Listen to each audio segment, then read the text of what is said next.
Assalamualaikum warahmatullahi wabarakatuh. Halo Sobat Fisip, perkenalkan nama saya Irham Ilyas Alvarez dengan NPM 223507108, mahasiswa jurusan Ilmu Politik, Fakultas Ilmu Sosial dan Ilmu Politik, Universitas Siliwangi.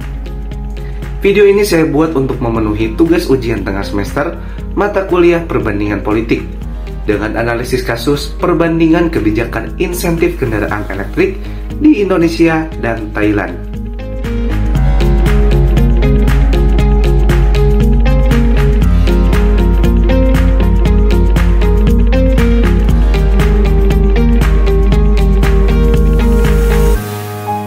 Indonesia dan Thailand merupakan dua negara dengan pangsa pasar otomotif terbesar di Asia Tenggara.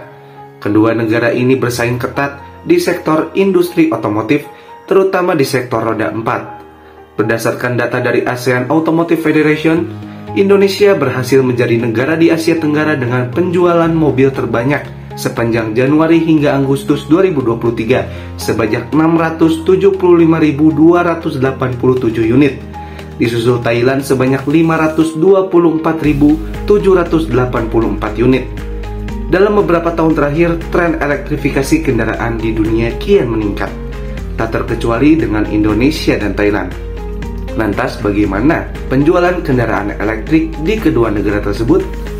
Ternyata Indonesia kalah jauh jika dibandingkan dengan Thailand dalam hal ini, meskipun penjualan mobil secara keseluruhan unggul. Dilansir dari katadata.co.id, sepanjang kuartal pertama tahun 2023, Thailand berhasil menjadi pangsa terbesar kendaraan elektrik di Asia Tenggara sebanyak 78,7%. Sedangkan Indonesia harus puas berada di posisi kedua dengan selisih yang cukup jauh, yaitu sebanyak 8%. Lantas apa yang membuat Indonesia kalah dari Thailand di sektor kendaraan elektrik? Sebelum membahas lebih jauh, di sini saya akan menggunakan pendekatan institusional. Pendekatan institusional merupakan pendekatan dalam ilmu politik yang menjadikan peraturan, prosedur, dan organisasi formal pemerintahan sebagai subjek masalahnya. Lanjut untuk menjawab pertanyaan tadi, hal ini tentu merupakan efek dari kebijakan pemerintah dalam memberikan insentif kendaraan elektrik guna meningkatkan daya beli terhadap masyarakat. Pemerintah Indonesia telah memberikan insentif bagi kendaraan elektrik dengan dikeluarkannya Peraturan Menteri Keuangan Nomor 38 Tahun 2023 tentang pajak pertambahan nilai atas penyerahan KBLBB roda 4 tertentu dan KBLBB bus tertentu yang ditanggung pemerintah. Dalam Peraturan Menteri Keuangan tersebut, pemerintah memberikan subsidi berupa potongan PPN atau pajak pertambahan nilai bagi mobil listrik yang tadinya 11% menjadi tinggal 1% saja, dengan syarat mobil tersebut memiliki TKDN atau tingkat komponen dalam negeri minimal sebesar 40%. Saat ini baru ada 3 mobil listrik yang diproduksi di Indonesia, yaitu Hyundai Ioniq 5, Wuling Air EV, dan DFSK e-Glora. Namun e-Glora tidak mendapatkan subsidi tersebut dikarenakan belum memenuhi syarat TKDN 40%. Lantas bagaimana dengan kebijakan apa yang dikeluarkan oleh pemerintah Thailand sehingga membuat penjualan mobil listrik jauh lebih besar dari Indonesia?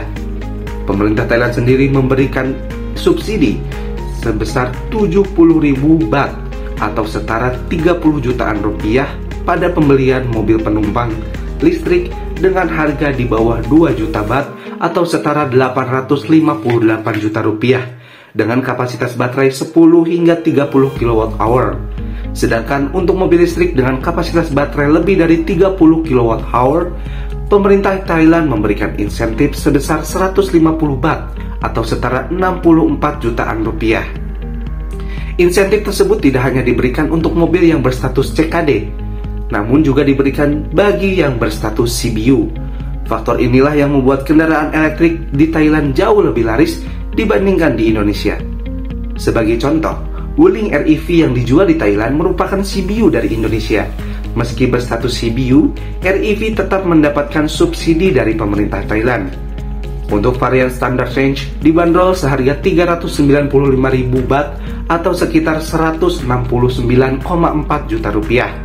Dan untuk varian long range dibanderol seharga 465.000 baht atau sekitar 199,4 juta rupiah. Harga tersebut jauh lebih murah jika dibandingkan dengan REV di Indonesia yang berstatus CKD. Untuk varian standard range dibanderol seharga 222 juta rupiah dan untuk varian long range dibanderol seharga 273,5 juta rupiah. Harga tersebut sudah dipotong insentif PPN 10% sebanyak 26 juta rupiah. Berdasarkan price list tersebut, harga REV di Thailand yang berstatus CBU jauh lebih murah dibandingkan dengan Indonesia yang berstatus CKD sekalipun. Bahkan selisihnya lebih dari 50 juta rupiah. Pemerintah Indonesia memberikan subsidi PPN 10% dengan DKDN 40% sebagai syaratnya. Hal ini tentu membuat lingkup mobil yang mendapatkan insentif ini sangat sedikit. Mayoritas mobil listrik di Indonesia sendiri masih berstatus CBU, seperti Toyota BZ4X, MG4EV, Nissan Leaf, BMW i-Series, dan lain-lain. Seharusnya pemerintah Indonesia bisa mencontoh pemerintah Thailand, yang bisa memberikan subsidi yang lebih besar dengan syarat yang lebih ringan tanpa memprioritaskan kendaraan CKD, sehingga mobil lainnya yang berstatus baik yang berstatus CBU ataupun yang CKD dengan TKDN di bawah 40% bisa mendapatkan subsidi yang sama, sehingga mengantisipasi kecemburuan dari brand lain yang tidak mendapatkan insentif dan tentu bisa membuat angka penjualan meningkat. Perlu diketahui juga TKDN sendiri akan meningkat dengan sendirinya jika vendor dari dalam negeri itu bertambah. Demikian video ini saya akhiri. Semoga informasi yang ada di dalamnya bisa bermanfaat bagi teman-teman semua. Mohon maaf apabila ada kesalahan. Wassalamualaikum warahmatullahi wabarakatuh.